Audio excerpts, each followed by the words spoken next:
Hello friends, welcome back to our channel. Friends, ఈరోజు మనమైతే SSC GD applications SSC GD notification అయితే వచ్చింది. తమ్ముళ్ళందరూ కేర్ఫుల్గా వాటిని ఫిల్ చేయాలి, చూసుకొని ఫిల్ చేయాల్సి ఉంటుంది. ఆ నోటిఫికేషన్స్ మొత్తం పీడిఎఫ్లో క్లారిటీగా చదువుకున్న తర్వాతనే మీరు అప్లోడ్ చేయండి.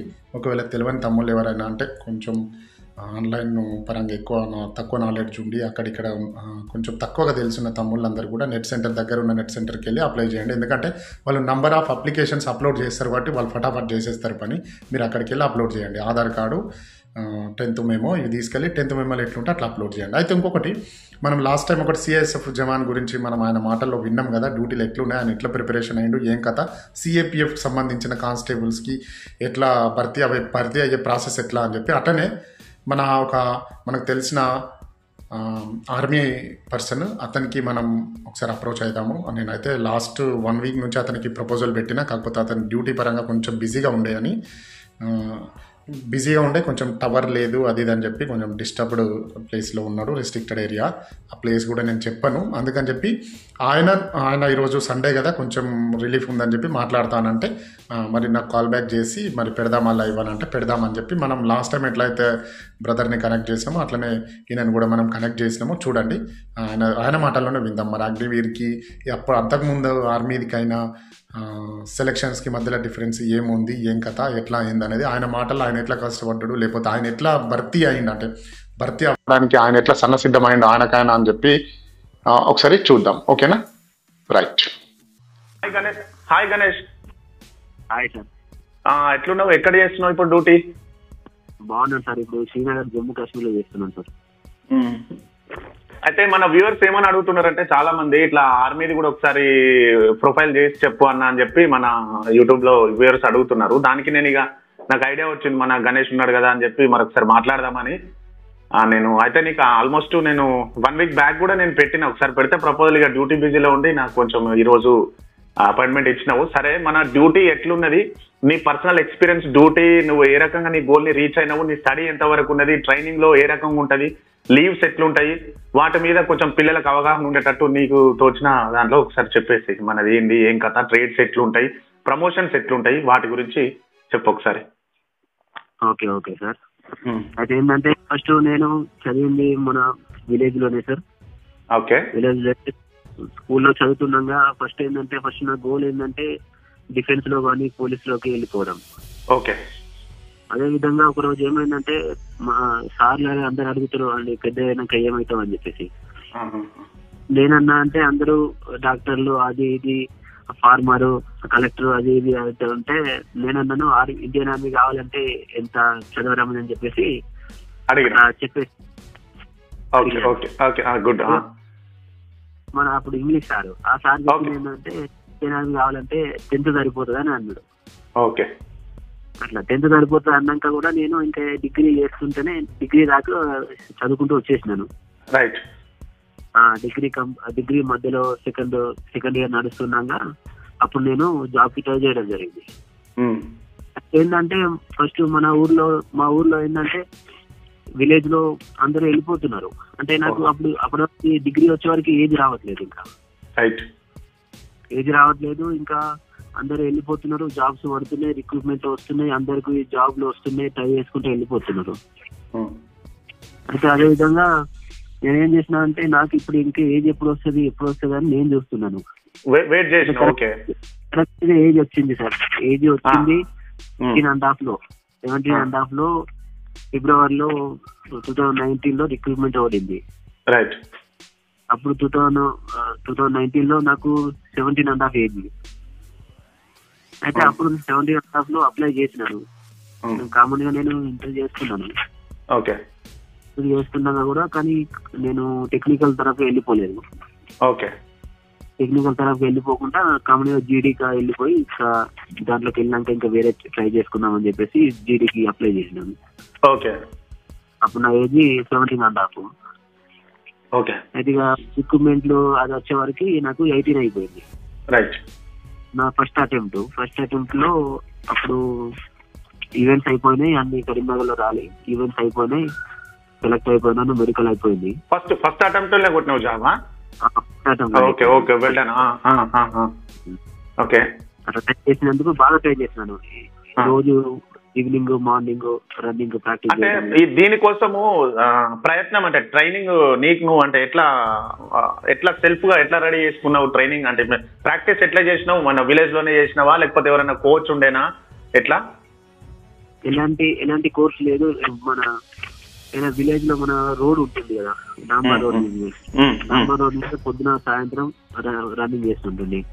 ఓకే. రోజు కాలేజ్ కి వచ్చి ఈవినింగ్, పొద్దున కాలేజ్ కి పోయే ముందు మార్నింగ్ రోజు 2 times వెళ్తుంటుంది గ్రౌండ్. దానికి సంబంధించిన ఫుడ్ మన ఎగ్స్ గానీ, నానబెట్టిన చిటికలు, బబ్బర్లు, అట్లా బాదం అవి ఇవి ఖర్జూర అవి తింటుంటుంది. దానితో సెట్ అయిపోతుంది. నేను చెప్పేది ఏంటంటే గ్రౌండ్కి వచ్చినాక ఒకసారి రన్నింగ్ చేయడానికి వచ్చిన అంత మార్నింగ్ లేసి వస్తున్నామంటే మనం ఏదో ఒకటి అంటే ట్రై చేసి వెళ్ళిపోవాలి. అక్కడ గ్రౌండ్ లో ఏంటంటే మామూలుగా ఇప్పుడు వెళ్తున్నారు పిల్లలు, వాళ్ళు చూస్తున్నారు ఊర్లో, అంటే టైం పాస్ గా వస్తున్నారు. అంత మార్నింగ్ లేసి అట్లా టైం పాస్ చేయడానికి అట్లా ముచ్చట్లు పెట్టుకుంటా అది చేసుకుంటా వెళ్ళిపోతున్నారు. నేను చెప్పింది ఏంటంటే అంత టైం వేస్ట్ చేసుకొని మనం నిద్ర వేస్ట్ చేసుకొని వచ్చేసి ఇక్కడ ముచ్చట్లు పెట్టడానికి కాదు కదా. ఖచ్చితంగా ఏదో ఒకటి మన గోల్ ని రీచ్ అవ్వడానికి మనం ఏదైనా ఒక ప్రయత్నం రోజుకి రోజు కొంచెం ప్రాక్టీస్ చేస్తుంటేనే వరకు రీచ్. కామన్ గా 1.6 అనేది మామూలుగా ఈజీ కాదు ఎవరికైనా. 1.6 అంటే 5 కిలోమీటర్ ఈజీ, కానీ 1.6 అనేది బాగా సినిమా కనబడుతుంది. అది ఓకే అంటే కొంచెం బాగా ఊరుకోవచ్చు, మళ్ళీ రీచ్ కావచ్చు. ఇది ఒకటే స్టెప్ వేసుకుంటే వాళ్ళ టైం లోపల ఉంటుంది కాబట్టి మనకి బాగా ప్రాక్టీస్ చేస్తేనే అవుతుంది. రైట్. అట్లా ప్రాక్టీస్ చేసేవాడిని. తర్వాత ఎగ్జామ్ కి ప్రిపేర్ అయ్యేవాడిని. ఒక రోజు వచ్చిన నైట్ గానీ. అప్పుడైతే కాలేజీ బంద్ చేసినాను. కాలేజీ బంద్ చేసి మామూలుగా పనికి వెళ్తూ దీని మీద ఫోకస్ పెట్టినావు గట్టిగా. అంటే గట్టిగా అనుకున్నావు ఈసారి ఎట్లా అని చెప్పి, చిన్నప్పటి నుంచి ఉంది కాబట్టి నేను ఈసారి కొట్టే అని చెప్పి కాన్సెప్ట్ తోటి. రైట్. అయితే ఇప్పుడు ఎవ్రీ అంటే క్యాండిడేట్ డ్రీమ్ అన్నమాట. ఇప్పుడు ఎవరైతే చాలా మంది అంటే అంతకుముందు ఆర్మీ, ఈ సిఏపిఎఫ్ అనే దూరం వెళ్ళాలనే కాన్సెప్ట్ తోటి భయపడుకుంటూ ఉండేవాళ్ళు. ఇప్పుడు ఏంటంటే ఎవ్రీ యంగ్ పీపుల్కి ఏముందనంటే మనం ఒక గోల్ అనేది ఆర్మీ అనేది ఒక గోల్ పెట్టుకున్నారు వాళ్ళు. నేను ఆర్మీలోకి వెళ్ళాలి, యూనిఫామ్ వేసుకోవాలి, వెపన్ తీసుకోవాలి అనేది వాళ్ళు ఒక గోల్ తోటి ఇప్పుడు ఉన్నారు. వాళ్ళకు ఏ రకంగా సజెస్ట్ చేయాలనుకుంటున్నావు?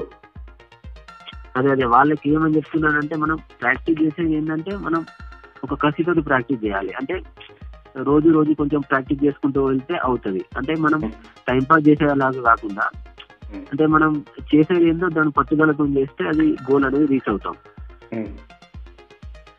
అట్లా ఇప్పుడు మన రిటర్న్ కి అంటే ఫిజికల్ స్టాండర్డ్స్ ఏం కావాలి? ఫస్ట్ ఆఫ్ ఆల్ వచ్చేసి మన ట్రైనింగ్ కి మనం నోటిఫికేషన్ వచ్చినాక అప్లై చేస్తే అప్పుడు ఏ విధంగా అప్లై చేసినావు, అంటే నీ టైంలో ఎట్లా అప్లై చేసినావు, ఎట్లా పోయినావు, ఎట్లా పాస్ అయినావు, రిటర్న్ కి ఏం ప్రిపేర్ అయినావు, ఇప్పుడు ఏం ప్రిపేర్ కావాలి, అగ్నివీర్కి ఎట్లున్నది దాని గురించి కొంచెం. అప్పుడు అయితే ఏంటంటే మామూలుగా రిక్రూట్మెంట్ డేట్స్ వచ్చినాక నేను అప్లై చేసుకున్నాను. అప్లై చేసుకున్నాక తర్వాత మళ్ళీ ఈవెంట్స్ ర్యాలీకి ఈవెంట్స్ వచ్చినాయి. ఈవెంట్స్ డేట్స్ వచ్చినాక ర్యాలీకి వెళ్ళిపోయినాను. ర్యాలీకి వెళ్ళిపోయినాక రన్నింగ్ అయిపోయింది. మళ్ళీ తర్వాత రన్నింగ్ తర్వాత మళ్ళీ మెడికల్ తర్వాత మళ్ళీ ఎగ్జామ్ అనేది. ఎగ్జామ్ అయిపోయిన తర్వాత కాల్ లెటర్ వచ్చింది. మెరిట్ మార్క్స్ తోటి కాల్ లెటర్ వచ్చింది. మెరిట్ లిస్ట్ తీస్తారు అన్నట్టు అందరిట్లలో. మెరిట్ లిస్ట్ తీసాక కాల్ లెటర్ వస్తుంది. కాల్ లెటర్ వచ్చినాక దాంట్లో సెంటర్ అనేది అలాట్మెంట్ అవుతుంది. కొన్ని రోజులు అయినాక కాల్ లెటర్ వచ్చినాక 2 weeks తర్వాత సెంటర్ అనేది అలాట్ అవుతుంది. మన మార్క్స్ బట్టి మెరిట్ బట్టి సెంటర్ అనేది అలాట్మెంట్ అవుతుంది. రిటర్న్ ఎగ్జామ్ రిటర్న్ అయిపోయిన తర్వాత మళ్ళీ సెంటర్కి వెళ్ళే డేట్ ఇస్తారు. ఆ డేట్ రోజు మళ్ళీ సెంటర్కి వెళ్ళి రిపోర్ట్ చేయడం జరుగుతుంది. అట్లా ఇప్పుడు ఎట్లుందంటే ఇప్పుడు అగ్నివీర్ ప్రాసెస్ వచ్చింది. అగ్నివీర్ ప్రాసెస్ వచ్చింది ఏంటంటే ఫస్ట్ మనం రిక్రూట్మెంట్ వచ్చినాక అప్లై చేసుకోవాలి. అప్లై చేసుకున్న తర్వాత ఏంటంటే ఫస్ట్ ఎగ్జామ్ ఉంటుంది క్వాలిఫికేషన్ కోసం ఫస్ట్ ఎగ్జామ్ పెట్టారు. ఇప్పుడైతే ఎగ్జామ్ లేకుండే ఫస్ట్ ఈవెంట్స్ ఉంటుండే. ఇప్పుడు సిఎఫ్పిఎఫ్ లో కూడా SSCGD లో కూడా ఇప్పుడు దాంట్లో కూడా ఫస్ట్ ఎగ్జామ్ ఉన్నది. మేము భర్తీ అయినప్పుడు ఫస్ట్ ఈవెంట్స్ అయిపోయిన తర్వాత లాస్ట్ కు ఎగ్జామ్ ఉండే. అవునవును, ఎగ్జామ్ తర్వాత మెడికల్ ఉండే. ఇప్పుడు ఓకే, ఇప్పుడు ఎగ్జామ్ పెట్టారు. ఎగ్జామ్ లో క్వాలిఫై కావాలి. ఎగ్జామ్ లో క్వాలిఫై అయినాక ఈవెంట్స్ ఉంటాయి.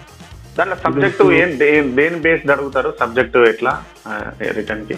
మనకు మామూలుగా ఇప్పుడు క్లర్క్ అప్లై చేసుకున్నామంటే ఇంటర్ బేస్ ఉంటుంది. ఓకే. మన మామూలుగా జీడీకి అప్లై చేసుకున్నామంటే 10th బేస్. 10th వరకు నీకు ఆ సబ్జెక్ట్ బాగుంటే సరిపోతుంది. మామూలుగా జనరల్ నాలెడ్జ్ అవి ఇవి అవి అడుగుతారు సెంట్రల్ లా కానీ. అట్లా మేము మెయిన్గా ఏంటంటే సెంట్రల్ గురించి అడుగుతారు. దీనిలో కామన్ అన్ని సబ్జెక్టులు అడుగుతారు. మ్యాథ్స్, ఇంగ్లీషు, అన్ని కెమిస్ట్రీ, ఫిజిక్స్, అంటే మొత్తం అన్ని కలిపి ఒకటే పేపర్ ఉంటుంది. అన్ని సబ్జెక్ట్ కలిపి ఒకటే పేపర్ ఉంటుంది దాంట్లో. ఇంకా దీంట్లో కట్ ఆఫ్ కూడా ఉంటుంది. అప్పుడు ఏమో ఒకటి 0.5 ఉండే. అంటే మతలబ్ ఒక క్వశ్చన్ పోతే 4 తప్ప అయితే ఒక క్వశ్చన్ పోయేది. సేమ్ అట్లా 0.25 ఒకటి 0.25 అనమాట. Okay okay. ఇప్పుడు తెలియదు అంటే అగ్నివీర్కి ఎట్లా ప్రాసెస్ పెట్టినారు. అగ్నివీర్కి అయితే క్వాలిఫై అయితే సరిపోతుంది. క్వాలిఫై అయినాక ఈవెంట్స్ అయిపోతాయి. ఈవెంట్స్ అంటే ఇప్పుడు అగ్నివీర్కును నార్మల్ మీరు భర్తీ అనే దానికి ఏం తేడా అయింది అసలు? అప్పుడు తేడా ఏంటంటే ఫస్ట్ దానికేమో ఈవెంట్స్ ఉంటుండే, ఫస్ట్ ర్యాలీ ఉంటుండే. అంటే జాబ్ పరంగా దానికి దీనికి ఏంది డిఫరెన్స్ ఏంది అనేది? జాబ్ పరంగా డిఫరెన్స్ అంటే ఇప్పుడు అగ్నివీర్ ఏంటంటే 4 years కోసం. 4 years తర్వాత అతను బయట 4 years తర్వాత బయట పంపిస్తారు. ట్రైనింగ్ అగ్నివీర్ సరే, అగ్నివీర్ సిపాయికి ఎన్ని రోజులు ట్రైనింగ్ ఉంటుంది? నార్మల్ ఇతనికి ఎన్ని రోజులు ట్రైనింగ్ ఉంటుంది? నార్మల్ అతనికి ఒక 21 weeks ఏమో బేసిక్ ఉంటుంది. తర్వాత ఏమో అడ్వాన్స్ ఉంటుంది. అడ్వాన్స్ ఒక 24, అంటే ట్రేడ్ ను బట్టి అడ్వాన్స్ అనేది ఉంటుంది ట్రేడింగ్. క్లర్క్ అయితే ఇంకా 24 weeks వాళ్ళ ట్రేడ్ పనులు నేర్పిస్తారు. 21 weeks అయితే జనరల్ గా అందరూ చేయాలి. బేసిక్ ఉంటుంది. ఓకే. దాని తర్వాత మళ్ళీ అతను మిగిలిన 24 weeks అతని ట్రేడ్ గురించి వెళ్ళిపోతాడు. ఆయన ట్రేడ్ గురించి అదే అడ్వాన్స్ ఉంటుంది. అడ్వాన్స్ అయితే ఏంటంటే ఇప్పుడు అగ్నివీర్కి ఏంటంటే ఫస్ట్ 11 weeks ఉంటుంది. 11 weeks ఏమో బేసిక్. తర్వాత 20 weeks వరకు అడ్వాన్స్ అనేది ఉంటుంది, అంటే ట్రేడ్ ను బట్టి. ఓకే. అంటే వాళ్ళకి మొత్తం 21 weeks వాళ్ళకి ఓవరాల్ ట్రైనింగ్ వచ్చేసి 21 weeks ఉంటుంది. మీకేమో 21 బేసిక్ ఉంటుంది, 24 ఏమో ట్రేడ్ ఉంటుంది. అది అడ్వాన్స్ అనేది అంటే ట్రేడ్ ను బట్టి అడ్వాన్స్ అనేది అవుతుంది అన్నమాట. Okay okay. అట్లా ఇప్పుడు ఈ అగ్నివీర్కి ఏంటంటే ఆ ట్రైనింగ్ పీరియడ్ మళ్ళీ పోస్టింగ్ వచ్చినాక అవంతా కలిపి 4 years లో ఇంక్లూడ్ అవుతుంది. 4 years లో ఇంక్లూడ్ అయ్యి ఫస్ట్ వాళ్ళు అడ్వాన్స్ అయిపోయిన తర్వాత వాళ్ళే కూడా కసంపరేట్ అయిపోతుంది. వాళ్ళకు ఐకార్డ్ అనేది పర్మనెంట్ ఐకార్డ్ రాదు, టెంపరీ ఐకార్డ్ ఇస్తారు. అగ్నివీర్ అని చెప్పేసి టెంపరీ ఐకార్డ్ ఇస్తారు. తర్వాత పోస్టింగ్ అవుట్ అయిపోతారు. అక్కడ నుండి అవుట్ అయిపోయిన తర్వాత వాళ్ళ ఫస్ట్ పోస్టింగ్ ఏంటంటే 1.5 years. ఓకే. సెకండ్ పోస్టింగ్ కూడా 1.5 years. ఓకే. పోస్టింగ్ లో వాళ్ళ శాలరీ వస్తుంది ఏంటంటే 31,000 వస్తుంది. 31,000 లో 21 ఏమో వాళ్ళ బ్యాంకులకు వస్తుంది, ఇంకా 9,000 ఏమో ఇంకా వాళ్ళకి యాడ్ అయ్యి జమ అయిపోతుంది. జమ అయిపోయి మళ్ళీ వాళ్ళు ఎప్పుడైతే రిటైర్మెంట్ తీసుకుంటారో 4 years అయిపోయిన తర్వాత అప్పుడు ఈ జమ అయింది ఎంతైతే ఉందో అది ఇచ్చేస్తారు అన్న. తర్వాత వాళ్ళకి ఇచ్చేస్తారు. వాళ్ళకి ఇచ్చేయడం ఉంటుంది. అంటే ఇప్పుడు 10,000 వాళ్ళది కట్ అయితే 10,000 20,000 గవర్నమెంట్ జమ చేస్తుంది. అట్లేనా? గవర్నమెంట్ జమ చేస్తుంది. అది ఎన్పిఎస్ సిస్టమ్ అన్నమాట. ఎన్పిఎస్ లాగానే అది లైక్ అట్లనే. అయితే మన ప్లేస్ కూడా అన్ని ఇళ్ళకి వర్తిస్తాయి. అలవెన్సులు అవి అన్ని వర్తిస్తాయి.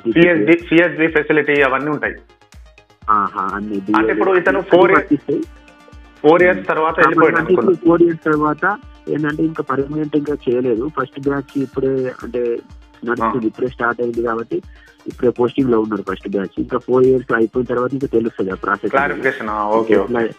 ఎట్లా చేస్తారని చెప్పేసి.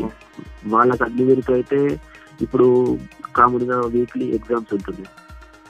కామన్ ఎగ్జామ్స్ పెడతారు. ఎగ్జామ్స్ లో క్వాలిఫికేషన్ అంటే ఎగ్జామ్స్ లో ఇట్లా ఏదో పర్ఫార్మెన్స్ పట్టేసి లాస్ట్ కు పర్ఫార్మెన్స్ అన్ని క్వాలిఫికేషన్ క్వాలిఫై చేసి అయితే వీళ్ళను అగ్నివేరు తర్వాత 10 years 4 years తర్వాత వీళ్ళని బయటకు పంపిస్తారు కదా, అప్పుడు వాళ్ళు ఈ CSD facility, military hospital facility అవన్నీ తీసుకోవచ్చునా వాళ్ళు వెళ్ళిపోయిన తర్వాత కూడా? అవునవును, అంటే అది ఆ ప్రాసెస్ అయితే అన్నారు, కానీ ఇంకా తెలియదు అంటే ఇంకా కన్ఫర్మ్ చేయవు అంటే అది ఇస్తామని అన్నారు. కాకుంటే ఇప్పుడు అందరికి ఇచ్చేదంతా అది లేదు. ఇప్పుడు ఏంటంటే ఇప్పుడు వాళ్ళు ఇంకా ఒక ఫస్ట్ బ్యాచ్ అయిపోయిన తర్వాత 4 years కి వాళ్ళు ఎట్లా పర్మనెంట్ చేస్తున్నారు అది ఇది అని చెప్పేసి అది అయిపోయిన తర్వాత తెలుస్తుంది ఇంకా అది కన్ఫర్మ్. ఇప్పుడు ఓకే గణేష్, ఇంకోటి ఈ మీ దాంట్లో ర్యాంక్ వైజ్ ఎట్లా అంటే ట్రేడ్లు ఎట్లా ఉంటాయి? ఇప్పుడు సపోజ్ కి కుక్కు, మా దాంట్లో ఏమో ట్రేడ్స్ కుక్కు, వాటర్ క్యారియర్, ఇట్లా స్వీపర్ అని చెప్పి ఇట్లాంటి ట్రేడ్స్ కొన్ని ఉంటాయి. కొన్ని టెక్నికల్ ట్రేడ్స్ అని పైనీర్ బ్రాంచ్ లో ఉంటాయి. అవన్నీ నేను వ్యూవర్స్ కి చెప్పేసిన. అది మీ దాంట్లో ఎట్లా ఉంటుంది ఒకసారి చెప్తే? అవునవును, కామన్గా ఇండియన్ ఆర్మీలో అయితే చాలా ట్రేడ్స్ ఉంటాయి, చాలా వేరు వేరు బ్రాంచీలు ఉంటాయి. కామన్గా ఆపరేటర్ అని అంటే ఇన్ఫెంట్రీ ఉంటుంది, ఆర్మ్డ్ ఫోర్సెస్ ఉంటది, కోర్ ఉంటది. కోర్ లో ఉంటది, కోర్ లో ఏముంటాయి కుక్కు వాళ్ళు ఉంటారు. కోర్ లో వాళ్ళు ట్రేడ్స్ మ్యాన్ కింద వచ్చేసి ట్రేడ్స్ మ్యాన్ కింద ఎవరైతే భర్తీ అవుతారో వాళ్ళు కుక్కుల కింద వెళ్ళిపోతారు. కుక్కులో కింద వెళ్ళిపోతారు. ఇంకా ఏంటంటే ఎంటీ ట్రేడ్ ఉంటుంది, క్లర్క్ ట్రేడ్ ఉంటుంది, స్టోర్ కీపర్ అని ఉంటుంది. ఓకే, ఈ మీ దాంట్లో ఈ బార్బర్ వాషర్ మెన్స్ వాళ్ళది ఏం ట్రేడ్ ఉంటుంది? బార్బర్ వాషర్ మ్యాన్ కూడా ఇది ట్రేడ్స్ మ్యాన్ కిందకి వచ్చిన వాళ్ళు ఉంటారు కదా, వాళ్ళు బార్బర్ గానీ వాషర్ మ్యాన్ గానీ దాని కింద వెళ్ళిపోతారు. అంటే ఇప్పుడు ప్రమోషన్స్ ఎట్లుంటాయి ఇట్లా? సిపాయి, లెన్స్ నాయక్, దాని టైం బట్టి ఫస్ట్ సిపాయి ఉంటది, లాన్స్ నాయక్, తర్వాత హవాల్దారు, తర్వాత ఏంటంటే నాయక్ సుబేదార్ ఉంటాయి, సుబేదార్ మేజర్ ఉంటది. అది ఓఆర్సీలో అంటే అది అప్పటి వరకు చేసి సుబేదార్ మేజర్ వరకు లాస్ట్ కి వెళ్ళిపోవచ్చు. మనం సిపాయిగా భర్తీ అయిన వాళ్ళు తర్వాత దీనిలోకి వచ్చినాక కూడా మనం సిపాయిలో కూడా అంటే ఇంకా మనం ఆఫీసర్ కి ట్రై చేయాలంటే ఆఫీసర్ కోసం ట్రై చేసుకోవచ్చు. మన సిపాయిలో క్వాలిఫికేషన్ ఉంటే ఇంటర్ తోటి క్వాలిఫికేషన్ ఏసీసీ అని ఉంటది, ఆర్మీ కెడెట్ కాలేజ్ అని చెప్పేసి ఏసీసీ ఎంట్రీ అని ఉంటది. దాని ద్వారా ఆఫీసర్ కోసం ట్రై చేసుకోవచ్చు. అంటే ఆఫీసర్ లెఫ్టినెంట్ నుంచి వస్తారు, లెఫ్టినెంట్ తోటి స్టార్ట్ అవుతుంది వాళ్ళు. ఇక్కడ 2 స్టార్లు ఉంటాయి, వితౌట్ చిన్ని ఉంటది. అవునవును, తర్వాత వచ్చేసి లెఫ్టినెంట్ తర్వాత కెప్టెనా? లెఫ్టినెంట్ తర్వాత కెప్టెన్, తర్వాత కెప్టెన్, మేజర్, తర్వాత లెఫ్టినెంట్ కర్నల్, తర్వాత కర్నల్. లేదు లెఫ్టినెంట్, కెప్టెన్, మేజర్ తర్వాత rank colonel. Lieutenant colonel. Lieutenant colonel అంటే కర్నల్ కింద సెకండ్ ఇన్ఛార్జ్ అనమాట. ఒకవేళ కర్నల్ లేకపోతే ఆయన బెటాలియన్ హ్యాండిల్ చేస్తారు. Same okay. కర్నల్ తర్వాత బ్రిగేడియర్. సిపాయిలు అక్కడ ఆఫీసర్ కూడా ట్రై చేసుకోవడానికి ఇక్కడ అవకాశం ఉంటుంది. అంటే దాదాపు దీనికి ఆఫీసర్లు వచ్చే వాళ్ళందరూ ఎన్డీఏ పాస్ అవుట్ ఆఫీసర్స్ వస్తారు కదా, డైరెక్ట్ ఎన్డీఏ పాస్ అయిన వాళ్ళు వస్తారు బయట నుండి చేసేసి ఎన్డీఏ. కాకుంటే కామన్ ఇప్పుడు ఏసీసీ ద్వారా చేసే వాళ్ళు కూడా ఉన్నారు. అంటే వాళ్ళు కూడా ఏసీసీ ద్వారా మనకు కూడా క్వాలిఫికేషన్ ఉంటే ట్రై చేసుకోవచ్చు. అంటే అవి డిపార్ట్మెంటల్ పడతాయా? డిపార్ట్మెంటల్ పడతాయా? డిపార్ట్మెంట్ పడతాయి. అది 1 year కి అట్లా. అంటే ఇప్పుడు సపోజ్ కి ఒక కొత్త పర్సన్ ట్రైనింగ్ చేసిండు, వెంటనే ఏసీసీలోకి వెళ్ళిపోవచ్చా? ఒక 3 సంవత్సరాలు 2 సంవత్సరాలు అట్లా టైం ఉంటుందా? వాళ్ళకి 2 years అనేది అది ఉండాలి సర్వీస్. 2 years సర్వీస్ అయిన తర్వాత ఎంట్రన్స్ రాసుకొని వెళ్ళిపోవచ్చు. క్వాలిఫికేషన్ ఎంట్రన్స్ ఫస్ట్ టెస్ట్ ఉంటుంది, ఎంట్రన్స్ టెస్ట్ ఉంటుంది. తర్వాత ఎంట్రన్స్ టెస్ట్ లో క్వాలిఫై అయితే మెరిట్ లిస్ట్ లో నేమ్ వస్తే, నేమ్ వచ్చిన తర్వాత ఎస్ఎస్బి ఇంటర్వ్యూ ఉంటుంది. నార్మల్ గా జీడీ ఉంటాడు కదా, రైఫల్ మెన్ ఉంటాడు కదా. అవును, ఆయన ఇప్పుడు జీడీగా రైఫల్ మెన్ గా పోయిన ఆయనకు ఎన్ని సంవత్సరాల తర్వాత ప్రమోషన్ వస్తుంది? జీడీగా రైఫల్ మెన్ అంటే మనం ఇప్పుడు ఇన్ఫెంట్రీలో అంటే వాటి అంటే వేకెన్సీస్ ఓకే ఓకే. ఎంతమంది రిటైర్డ్ వెళ్ళిపోతారు ఏం కథ దాన్ని పట్టుకొని వాళ్ళు ఇస్తారు. ఇస్తే లెన్స్ ఈ నైట్ డ్యూటీలు చేసేది రైఫల్ మ్యాన్ సిపాయి చేస్తాడా, లెన్స్ నాయక్ కూడా చేస్తాడా, హవల్దార్ చేస్తాడా, ఎవరు చేస్తారా డ్యూటీలు? కామన్ గా నైట్ డ్యూటీలు అందరికి ఉంటాయి. ఓకే, నైట్ డ్యూటీలు అందరు చేసే ఉంటాయి. సిపాయి, నాయకు, హవల్దార్ ఎవరైనా జేసీఓ కూడా అంటే నైట్ డ్యూటీలు చేసే ఉంటది. కానీ వాళ్ళకు ఏంటంటే గార్డ్ కమాండర్ డ్యూటీలు జేసీఓ అట్లా. జేసీఓ అంటే ఇక్కడ సింగిల్ స్టార్ ఉంటుంది. సింగిల్ స్టార్ ఉంటుంది. అది వాళ్ళకేమో అంటే డ్యూటీ జేసీఓ అని అంటారు. మామూలుగా హవల్దార్కి అయితే కొద్దిగా సీనియర్ కాబట్టి వాళ్ళకి ఏంటంటే గార్డ్ కమాండర్ అంటే మనం డ్యూటీ చేసే వాళ్ళని చూసుకోవడం అన్నట్టు వాళ్ళకి. ఇప్పుడు మీకైతే పెన్షన్ ఉంది ఎప్పటి వరకు? అగ్నివీర్ వితౌట్ అగ్నివీర్ వాళ్ళకి అందరికి పెన్షన్ సిస్టమ్ ఉన్నది, అగ్నివీర్ వాళ్ళకు లేదు, అంతేనా? అవునవును. ఇప్పుడు అగ్నివీర్ వారికి పెన్షన్ సిస్టమ్ లేదు. కాకుంటే అది 40%, 60% 4 years తర్వాత అది పర్మనెంట్ చేస్తామన్నారు. పర్మనెంట్ చేస్తామంటే తర్వాత వాళ్ళకి పర్మనెంట్ ఐ కార్డ్ ఇస్తారు. తర్వాత అన్ని పర్మనెంట్ అయిపోతాయి. పర్మనెంట్ పెన్షన్ కూడా వాళ్ళకి లాగు అయిపోతుంది అన్నట్టు. ప్రపోజల్ ఉంది. అది ఇంకా ఇప్పుడు తెలియదు. అంటే 4 years ఒక బ్యాచ్ అయిపోయిన తర్వాత 4 years వెళ్ళిపోగా తెలుస్తుంది మరి ఎట్లా చెక్ చేస్తున్నారు అని చెప్పేసి తెలుస్తుంది. వాళ్ళు పర్మనెంట్ అయితే పర్మనెంట్ గా పర్మనెంట్ పెన్షన్ వాళ్ళకి ఎట్లా ఉందో వాళ్ళకి కూడా అన్ని అతరైజ్ అవుతాయి. అంటే అక్కడ ఇప్పుడు చలి బాగుందా గణేష్? ఎట్లా అక్కడ చలి బాగుంది. అంటే నీ ప్లేస్ కూడా నేను అడగను, ఎందుకంటే అది రెస్ట్రిక్టెడ్ ఏరియా కాబట్టి నేను ఏది కూడా డిస్ప్లే చేయాలనుకోవట్లేదు కాబట్టి నేను అడుగుతలేను. అంటే అక్కడ చలి బాగుందా ఇప్పుడు? అవునవును, చలి బాగానే. ఓకే, లంచ్ అయిందా మరి? తిన్నావా? లంచ్ అయిపోయింది సార్. ఓకే గణేష్, నీ వాల్యుయబుల్ టైం ఇచ్చి మన వ్యూవర్స్ కి ఎక్స్ప్లెయిన్ చేసినందుకు thank you very much. Okay, మళ్ళీ కలుద్దాం. Okay, Jain. Okay sir, Jain sir. Right.